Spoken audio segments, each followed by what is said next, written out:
ভারত সফরের মধ্য দিয়ে কূটনৈতিক অর্জনের পথে হাঁটছেন মিয়ানমারের নতুন প্রেসিডেন্ট মিন অং লাইং। 5 দিনের সফরে ভারতের প্রধানমন্ত্রী মোদির সাথে বৈঠক করেন তিনি।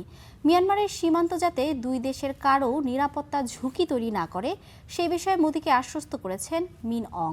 বিশ্লেষকরা বলছেন, ভারতের চেয়ে মিয়ানমারের জন্যই সফরটি বেশি গুরুত্বপূর্ণ, কারণ এই সফরের মধ্য দিয়ে কূটনৈতিক সম্পর্ক বিস্তৃত করতে চান মিয়ানমারের প্রেসিডেন্ট। ভারত ও মিয়ানমারের মধ্যে আছে ১,৬৪৩ কিলোমিটার দীর্ঘ সীমান্ত। ফলে এক দেশের পরিস্থিতি অন্য দেশের উপর সরাসরি প্রভাব ফেলে, বিশেষ করে ভারতের উত্তর পূর্বাঞ্চল, যেখানে নিরাপত্তা, অভিবাসন ও সীমান্ত বাণিজ্য প্রতিবেশী মিয়ানমারের সাথে গভীরভাবে জড়িত। ২০২১ সালে অং সান সুচির নির্বাচিত সরকারকে উৎখাত করে ক্ষমতা দখল করেন বর্তমান প্রেসিডেন্ট মিন অং। গৃহযুদ্ধের মুখে পড়ে মিয়ানমার। হাজারো মানুষের মৃত্যু আর লাখো মানুষের বাস্তুচ্যুতির পর পরিস্থিতি চলে যায় সামরিক নিয়ন্ত্রণের বাইরে। এর প্রভাব পড়ে ভারতের সীমান্ত এলাকাতেও। মিয়ানমারের চীন রাজ্যের হাজারো মানুষ আশ্রয় নেয় ভারতের মিজোরাম ও মণিপুরে।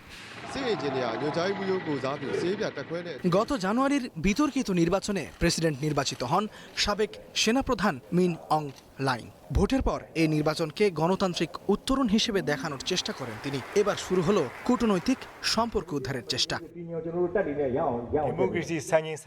এই চেষ্টার শুরুটা ভারত সফর দিয়ে। নরেন্দ্র মোদির সাথে তার বৈঠকের পর ভারতের পররাষ্ট্র সচিব বিক্রম মিস্ত্রি জানান, মিয়ানমারের টেকসই গণতন্ত্র, গৃহবন্দী অং সান সুচির হালনাগাদ অবস্থা ও বহুদলীয় রাজনৈতিক প্রক্রিয়া নিয়ে আলোচনা করেছে ভারতীয় প্রধানমন্ত্রী। মিয়ানমারের সীমান্ত পরিস্থিতি যাতে দুই দেশের কারও নিরাপত্তায় ঝুঁকি তৈরি না করে সে বিষয়েও আলোচনা হয়েছে। এ ব্যাপারে ভারতকে আশ্বস্ত করেছেন মিন অং। এটি মিয়ানমারের প্রেসিডেন্ট মিন অং এর জন্য একটি বড় অর্জন। এর মধ্য দিয়ে তিনি আঞ্চলিক ও আন্তর্জাতিক গ্রহণযোগ্যতা অর্জনের চেষ্টা করছেন। মিয়ানমারে ভারতের 3টি স্বার্থ আছে: উত্তর পূর্ব সীমান্তে স্থিতিশীলতা, অ্যাক্ট ইস্ট নীতির বাস্তবায়ন এবং চীনের ক্রমবর্ধমান প্রভাব মোকাবিলা। ভারত ও চীনের কৌশলগত প্রতিযোগিতার ক্ষেত্রেও মিয়ানমার গুরুত্বপূর্ণ। মিয়ানমারের মাধ্যমেই বঙ্গোপসাগরে প্রবেশ পথ পায় চীন, যা মালাক্কা প্রণালীর উপর চীনের নির্ভরতা কমায়। মিয়ানমারের অভ্যন্তরীণ সংঘাত ভারতের সীমান্ত পরিস্থিতিকেও বদলে দিয়েছে। গত কয়েক মাসে মিয়ানমারের সেনাবাহিনী বিদ্রোহ দমন করে পরিস্থিতি অনেকটাই নিয়ন্ত্রণে এনেছে। তবে ভারতের চূড়ান্ত লক্ষ্য একটি স্থিতিশীল Myanmar. Istihatul Mahmud, Star news.